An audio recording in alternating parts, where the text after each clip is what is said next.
समय सार भगवान आत्मा को नमस्कार किया गया है, जो है ज्ञान स्वभावी है, सर्वज्ञत्वादि शक्तियों से संपन्न है और स्वानुभूति से प्रकाशित होता है।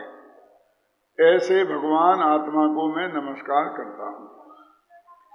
तो इसमें भावाय कहकर द्रव्य की बात की, चित स्वभावाय कहकर गुण की बात की, सर्वभावांतरच्छिदे इसमें इस सर्वज्ञत्वादि शक्तियों की बात की और स्वानुभूत्या चकासते इसमें पर्याय की बात की। चार विशेषण चार तरह से हैं और उनका भी क्रम भी है कि पहले वस्तु का अस्तित्व सिद्ध हो तब बाद में ये बात आए कि वो कैसी है। जैन न्याय शास्त्रों में पहले सामान्य सर्वज्ञ सिद्धि की है और बाद में विशेष सर्वज्ञ सिद्धि की है।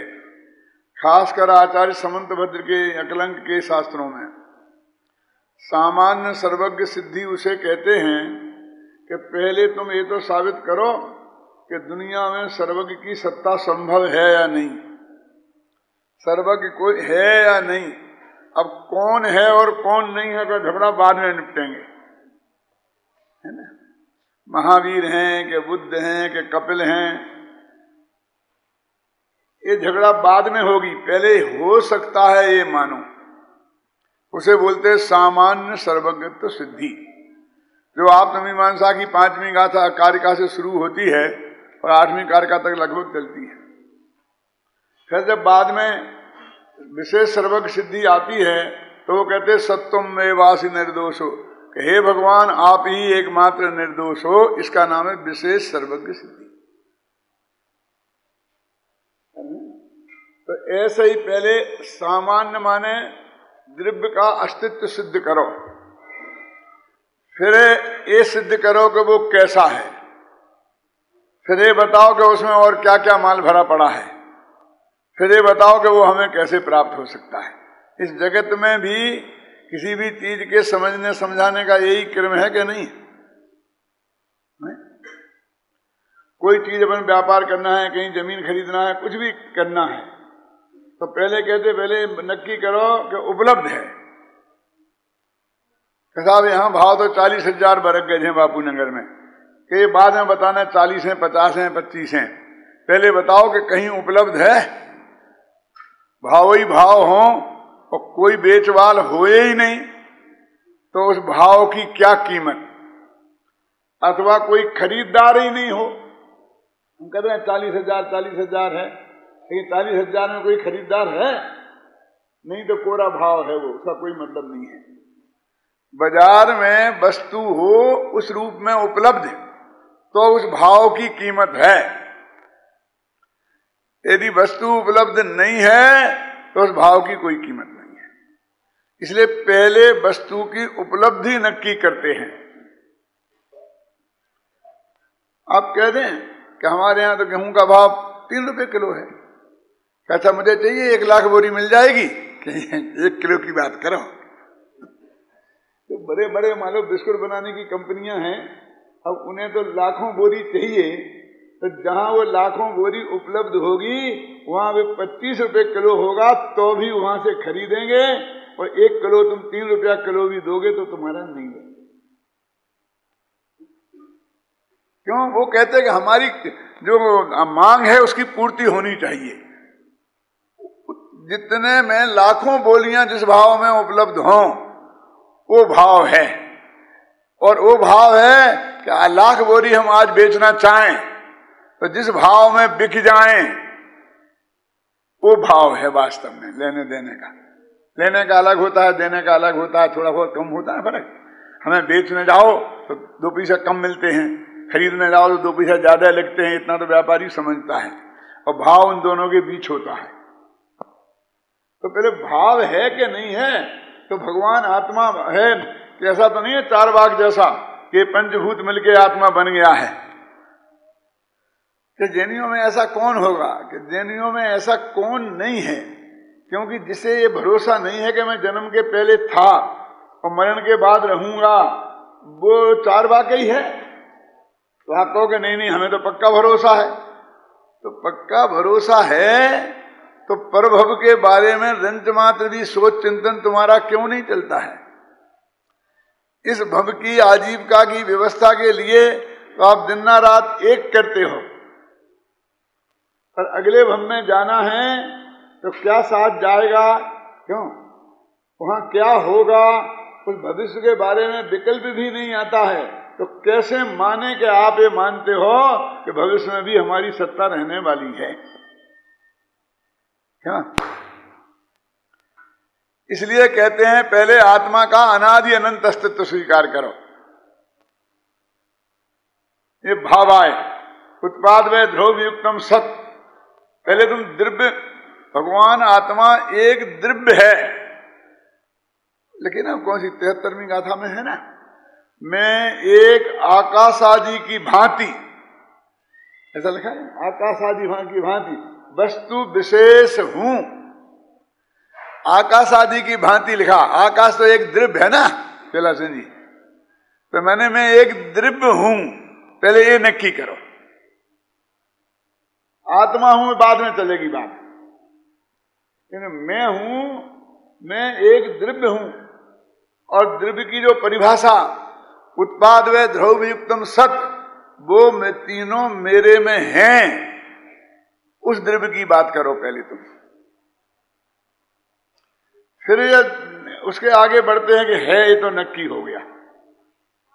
तो कहते हैं कि भैया वो कैसा है, तो कहते चित्त स्वभावाय चैतन्य स्वभावमय है।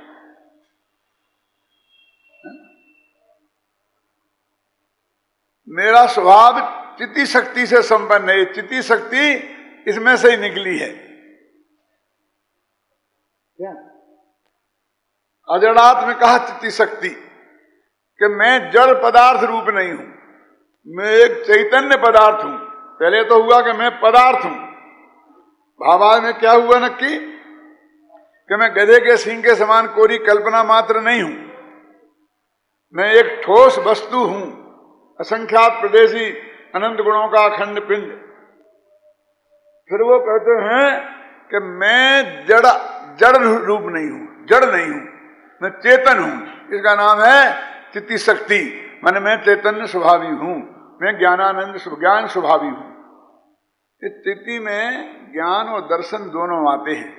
ये दर्शन मैंने सम्मा दर्शन वाला दर्शन नहीं, ये दर्शन गुण वाला दर्शन, जिसका चक्षु दर्शन, अचक्षु दर्शन, वही दर्शन और केवल दर्शन जिनका भेद होते हैं, वो चित्ती शक्ति में दोनों आते हैं। में ना, तो मैं चैतन्य स्वरूप हूं, मैं द्रव्य हूं और मैं जड़ नहीं हूं। ये दूसरी बात होगी। अब कहते जड़ नहीं हो तो क्या है तुम्हारा काम स्वभाव, क्या करने का तुम्हारा स्वभाव है? तो सर्वभावांतरच्छिदे, कि सर्व जो पदार्थ हैं उनको जानना देखना मेरा स्वभाव है। ये सर्वज्ञत्वादि शक्तियों की बात है, ये पर्याय की बात नहीं है, ये सर्वज्ञ पर्याय की बात नहीं है। सर्वज्ञ तो शक्ति मेरे में है, सर्वदर्शित्व शक्ति मेरे में है, ऐसा नहीं लिखा कि दृष्टि शक्ति है, ज्ञान शक्ति है, इसकी बात नहीं करी, बल्कि सर्वज्ञत्वादि सर्वभावांतरच्छिदे, सर्व पदार्थों को जानने की शक्ति वाला मैं हूं। कि भाई ऐसा तुम हमें कहां मिलोगे, कैसे प्राप्त होगे?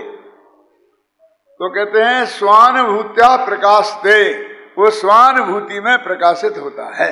स्वानुभूति करोगे तो वो भगवान आत्मा तुम्हें प्राप्त होगा। जो समय सार की मूल विषय वस्तु है, इस एक दो पंक्तियों में अमृतचंद्र ने पूरी समेट ली कि नहीं समेट ली। और इसी भाव को मैंने मंगलाचरण का जो अभी आपने पाठ किया ना, जरा और विस्तार से समेटने की कोशिश की, जैसे सब लोगों के ख्याल में आए कि जिस भगवान आत्मा की हम बात करने जा रहे हैं वो शुद्धा शुद्ध नहीं है, बद्धा बद्ध नहीं है, प्रमत्त अप्रमत्त नहीं है, इन सबसे पार है और कैसा है, वो सब पुण्य पापाधिकार तक जो जो विशेषणों की बात उनकी कही है, बाद में तो वो आश्रम से भिन्न और इनसे भिन्नता की बात ज्यादा शुरू हो गई, तो वो बताने की कोशिश की है। देखो हम कि ऐसा भावांतर भावाय चित स्वभावाय सर्वभावांतर छिदे समय साराय नमा, ये क्यों छोड़ दिया स्वानुभूत्या चकास्ते? क्यों? ये विद्यार्थियों से पूछता हूं, क्यों कि नमा के योग में चतुर्थी होती है ना, तो जिन जिन में चतुर्थी है उनको पकड़ा। चित स्वभावाय में भी चतुर्थी है, भावाय में भी चतुर्थी है, सर्वभावांतर छदे में भी चतुर्थी है। अब तो बता रहे हैं कि स्वानुभूत्या चकास्ते, इसमें तो वो है ही नहीं चतुर्थी, वो स्वानुभूति से प्रकाशित होता है। ऐसे भगवान आत्मा को मैं नमस्कार करता हूं। तो अपने भगवान आत्मा को नमस्कार करते हैं क्यों? शास्त्रों में तो ऐसा लिखा है कि एक द्रव्य में बंद बंधक भाव होता ही नहीं है। जब कोई बंद में नमस्कार करता हूं ऐसी बात आएगी तो कोई दूसरा ही सामने खड़ा होगा।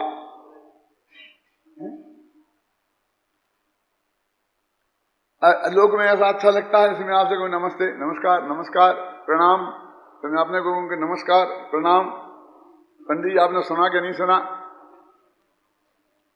लेकिन लोक में बंद बंधक भाव दूसरों के साथ ही होता है, अकेले में नहीं होता।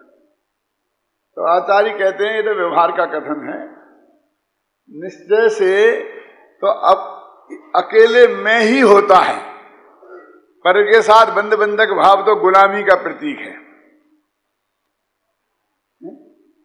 तो अपने में बंद बंधक भाव में तो जगत में जैसी बंधना होती है वैसी बंधना नहीं होती है।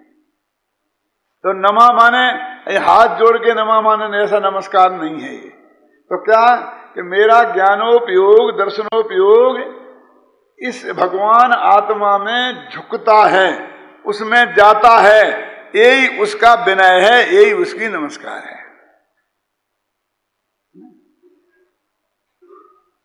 क्यों? किसी अपन पूज्य गुरुदेव श्री को नमस्कार करें तो जब तक वो उनके ख्याल में नहीं आए कि हमने नमस्कार किया तब तक हमें संतोष नहीं होता ना। तो फिर और जाके कहते हैं नमस्कार साहब, फिर तीसरी दफे करते हैं क्यों? और जब तक वो फिर वो ऐसा कर दें, बस खत्म, पढ़ते पढ़ते में ऐसा कर दें, बस ठीक है, हो गया, रिकॉग्नाइजेशन हो गया। यानी हमने तुम्हारी बात सुन ली, उनने सिर्फ यही कहा, ये नहीं कहा नमस्ते, नमस्ते का मतलब नमस्ते नहीं कहा, जय जिनेन्द्र का मतलब जय जिनेन्द्र नहीं कहा। क्या किया? बस इतना कहा तो स्वीकार। आप जानते हैं सेना में एक नियम है कि जो सैनिक होता है ना, नीचे का सैनिक, तो अपने ऊपर के सेनाधिकारी को नमस्कार करता है, और उनके नमस्कार करने की एक प्रक्रिया बिल्कुल सुनिश्चित है, एकदम ऐसा खड़ा होके, और जैसे बोलते हैं सैल्यूट मारना, जो भी समझ लिया आप, उनकी वो उसी तरीके से वो करेगा। उसने ऐसा किया और ऑफिसर ने उसका जवाब नहीं दिया तो ऑफिसर पर केस चल सकता है, 1-2 साल की सजा हो सकती है।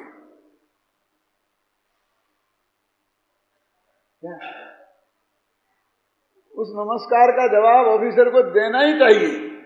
तो आप देखिए राष्ट्रपति आता है ना तो सब सैल्यूट करते हैं, तो राष्ट्रपति भी ऐसा ही करता है, और वो भी वही तरीका है। वो ऐसा एक्सेप्ट नहीं कर सकता गुरुदेव जैसा कि हाँ ठीक है, ऐसा नहीं कर सकता है। वो सारी सेना सैल्यूट करेगी तो राष्ट्रपति अपना सेनापति माना जाता ना, प्रमुख सेनापति राष्ट्रपति ही है, तो उसको भी उसी विधि में वो सैल्यूट स्वीकार करना पड़ता है। ये तो 2 द्रव्यों के बीच में होने वाला बंद बंधक भाव है। तो एक द्रव्य के बीच में ऐसा बंद बंधक भाव नहीं होता। वो कहते भगवान आत्मा का उपयोग अपने ज्ञान स्वभाव में झुक गया, बस यही निश्चय से बंद बंधक भाव है। बस नमा, ये ऐसा मैं भगवान आत्मा में अपने उपयोग को ले जाता हूं। देखो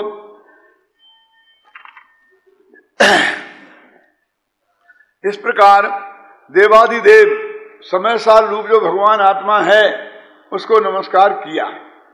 अब इसको वो कहते हैं आत्मा को नमस्कार किया तो वो देव को नमस्कार हो गया। अब दूसरी जिनवाणी की चर्चा करते हैं। देव शास्त्र गुरु है ना अपने यहाँ, तो आत्मा को नमस्कार किया, उसको अनंत देव सिद्ध देव को नमस्कार मान लिया, देव को नमस्कार मान लिया कि समय सार निज देव है। अपने वो पूजा में पंक्ति है ना, क्या है? समय सार जिन देव है, जिन प्रवचन जिन वाणी, नियम सार निर ग्रंथ गुरु, करे कर्म की हानि। ये मैंने सन 56 में लिखी थी ये पूजा।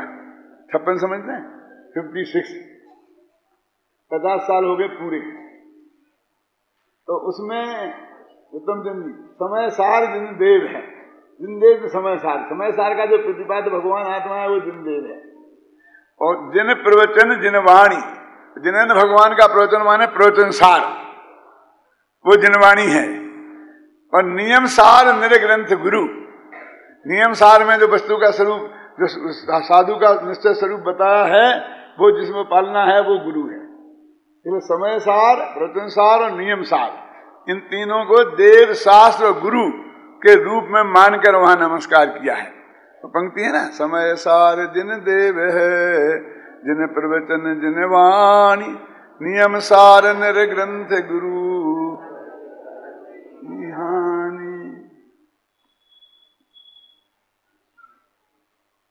मैंने इस पंक्ति में से ये भाव मेरे को ख्याल में आया था, जो मैंने ये समनामा समय सार में से, और उस वक्त जो मैंने बनाया था ये छंद, उसमें ये भावना काम कर रही थी, ख्याल में है ना। अब जिनवाणी को नमस्कार करते हैं। अनंत धर्मणस्तत्वम प्रत्यगात्मनः अनेकांतमयी मूर्ति नित्यमेव प्रकाशताम्। अनंत धर्मणस्तत्वम पश्यन्ति प्रत्यगात्मनः, ये प्रत्यगात्मना जो शब्द है, इसका स्पष्टीकरण बहुत कम मिलता है। प्रत्यगात्मा ऐसा कह के छोड़ दिया है। लेकिन एक टीका है, शब्द दशांगी टीका, शुल्लक मनोहर लाल जी बर्णी की, उसमें इसका बहुत स्पष्ट अर्थ लिखा है। और जिसका भाव ये है जो इसमें मैंने नीचे लिखा है, देखो,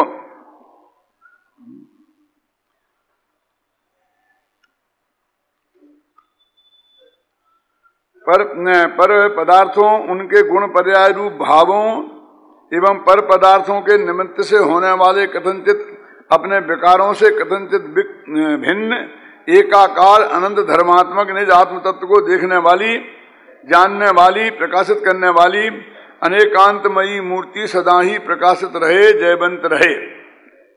सर्व पर वस्तुओं से भिन्न, नैमित्तिक प्रभावों से भिन्न, अपने ही स्वरूप में तन्मय आत्मा प्रत्यग आत्मा कहलाता है। ये देखा नीचे, प्रत्यग आत्मा का मतलब क्या?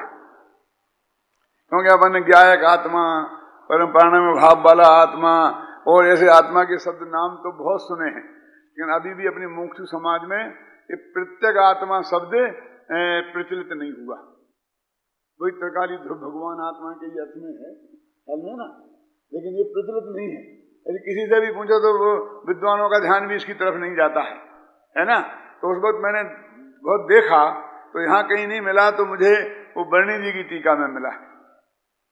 देखो क्या, तो अनेकांतमयी मूर्ति। अब जिनवाणी कैसी है कि अनेकांतमयी मूर्ति, मानो अनेकांत की मूर्ति है, अनेकांत ही मूर्ति रूप होकर के हमारे सामने आ गया है। वास्तव में ये जिनवाणी का क्या, अनेकांत को नमस्कार है। अनेकांत का जिसमें विशिष्ट वर्णन है वो स्यादवादमयी जिनवाणी। वो अनंत धर्मणस्तत्वम पश्यति प्रत्यगात्मना, के प्रत्येक आत्मा में, जो अभी आत्मा का स्वरूप बताया ना, कैसा, पर से भिन्न और पर्यायों से भिन्न है ना, नैमित्तिक भावों से भिन्न। ये पर से भिन्न और नैमित्तिक भावों से भिन्न का मतलब क्या? सुशील जी, अपने यहाँ तो वो चलता है पर से भिन्न और पर्यायों से भिन्न, क्यों? और विकारी पर्यायों से भिन्न और निर्मल पर्यायों से भिन्न। लेकिन इसमें तो ये लिखा है नैमित्तिक भावों से भिन्न। तो नैमित्तिक भाव का क्या अर्थ है, बोलो राजेंद्र बंसल? ध्यान आकर्षित करने के लिए बोल रहा हूं, कोई ज्यादा चिंता नहीं करना।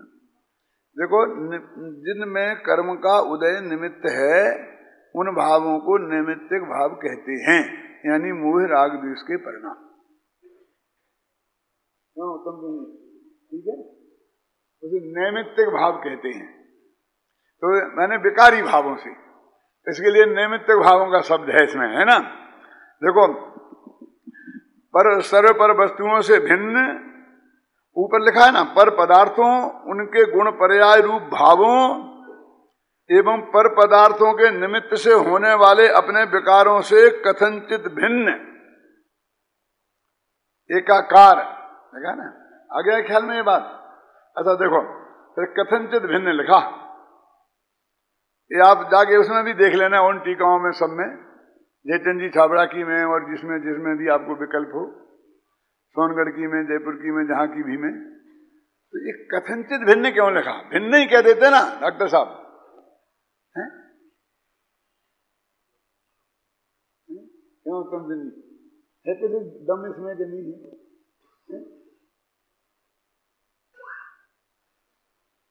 क्यों? क्योंकि जैसा कि उत्तम चंद जी समझा रहे थे कल, कि अपने परिणामों का कर्ता अज्ञान दशा में राग आदि का करता है, ज्ञान दशा में ज्ञान भाव का करता है। अब अज्ञान दशा में है कि किस दशा में है, लेकिन है तो ना, है तो आत्मा ही ना। अज्ञानी आत्मा है कि ज्ञानी आत्मा है तो उसका आत्मा ही। तो वो कहते कथनचित भिन्न, क्योंकि वो आत्मा की ही पर्याय है, वो चारित्र गुण की ही विकारी पर्याय है। ख्याल में आई ना? इसलिए आत्मा से कथनचित भिन्न है।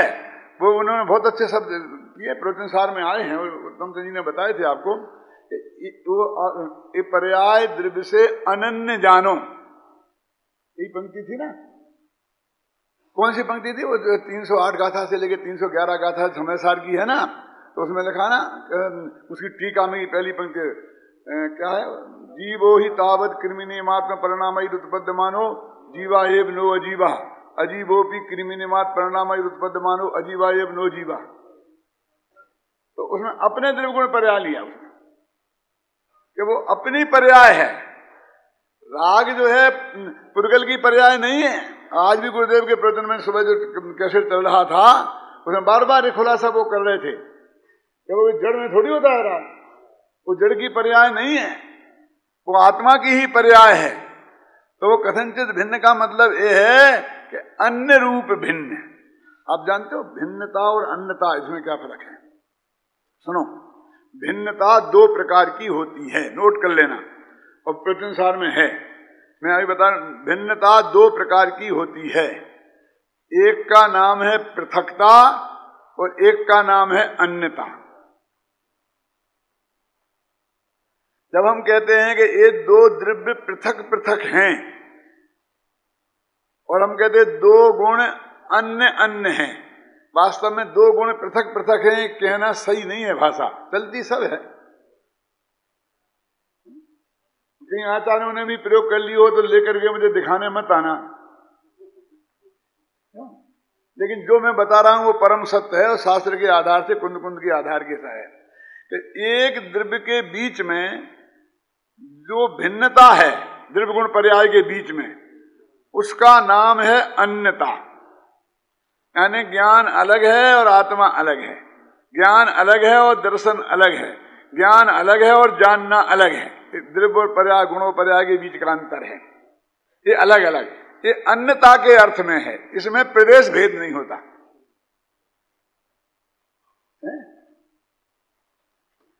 द्रव्य भेद नहीं होता, प्रदेश भेद नहीं होता, सिर्फ भाव भेद होता है। गुरुदेव की भाषा में भावे भेद छे, भावे भेद छे, भावे भेद छे। और एक होती पृथकता, जिसमें द्रव्य गुण पर्याय सबका भेद होता है। मेरा आत्मा आपसे पृथक है, भिन्न नहीं, वो अन्य नहीं है। अब भिन्न शब्द दोनों के लिए प्रयुक्त होता है। वो पृथक वाले को भी हम भिन्न कह देते हैं और इस अन्य वाले को भी भिन्न कह देते हैं।